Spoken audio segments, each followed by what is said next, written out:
Once upon a time there was a witch whose name was Frikantella.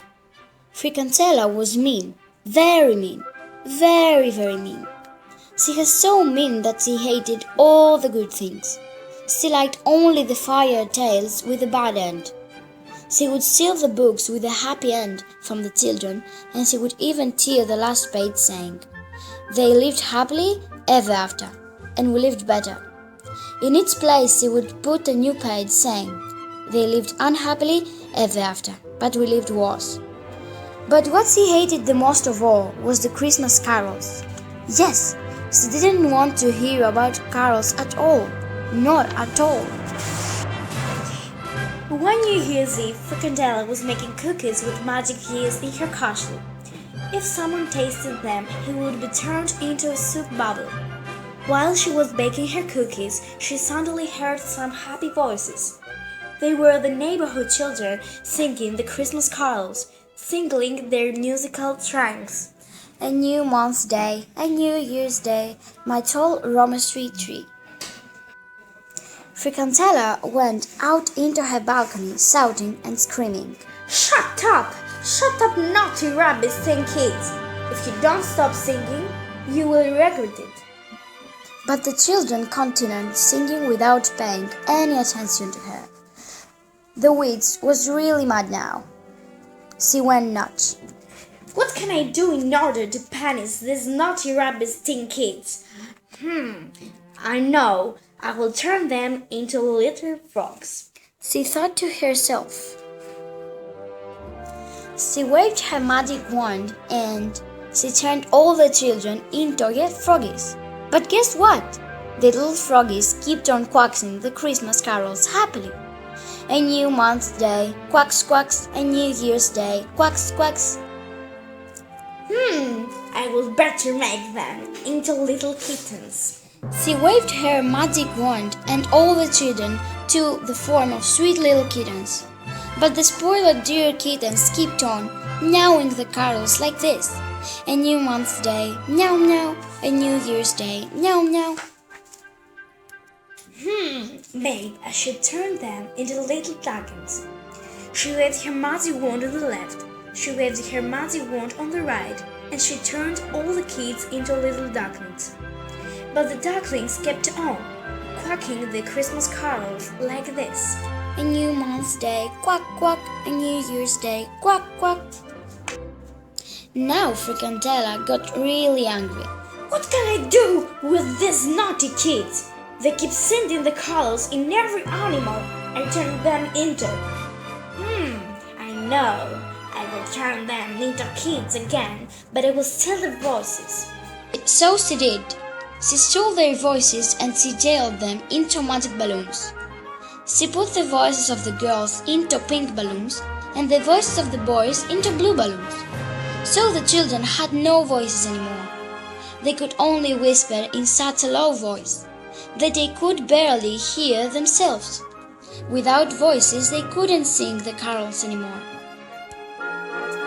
When it got dark, the children decided to tiptoe to Frikantella's castle in order to find the balloons with their hidden voices. The castle was very high. They passed the iron gate, but it was useless.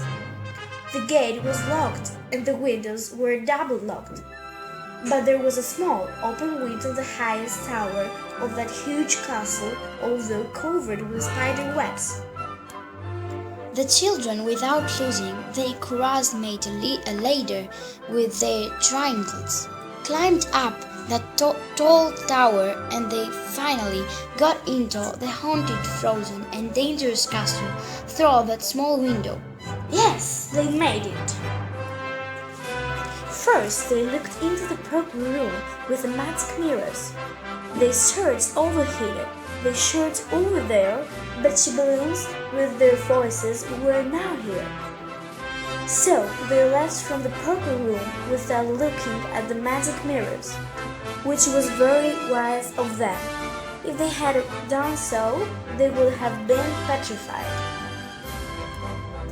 Then they looked into the yellow barn, where they found 7 magic broomsticks, 3 pots filled with the red crocodile's tears, and a basket with hedgehog thorns made of emerald. The kids searched over here, they searched over there, took one emerald thorn each and went out. Now they looked into the red dining room of the witch. On the table there was a steaming soup made from bats. Yuck! The children searched over here, they searched over there, but they didn't find the balloons. So they left the red dining room without eating anything, which was very wise of them, because if they had eaten just a little from that bat soup, they would have been turned into bats. At the end, they arrived at the witch's bedroom. There, they saw the witch sleeping and snoring. They walked quietly towards her, and they took her magic wand. They burst the balloons with the hedgehog thorns and got back their voices. However, the noise made the witch wake up screaming, "How did you come here, naughty rubbish-tin brat? Why did you wake up me? "We want to sing the carols to you." Go away, right away, or else I will wave my magic wand and I will make you into a bunch of strainers." "You can't do that because you haven't got your magic wand. We have got it now," said the kids. "Give it back to me, right now. I want it. I can't live without it," the witch said. "We shall give it to you if you behave yourself and listen to our Christmas carols." "Okay, I will," the witch said. And the children started singing the carols in the way the people of Crete sing them, then in the way the people of Corfu sing them. Chios, Ikaria, Peloponnese. They were singing carols from different places, nearby and far away, carols of the past and carols of present, carols and carols all night long. Next morning they decided to give the magic wand back to her, but she didn't want it anymore. "Now that you have made me listen to all the Christmas carols, I realize how beautiful they are. I want you to visit me every Christmas and every New Year's Eve and sing them to me," she said happily. Since the witch Frikantella changed and she really loved not only the carols but also all the good things. Every Christmas and New Year's Eve the children sing the carols for her ever after. That was a story based on the book Frikantella, The Witch Who Hated Christmas Carols by Eugene Tривιζά. Our story was narrated by the students of the 6th grade, Sofia Καπέλη and Kωνσταντίνα Μπουρογιάννη.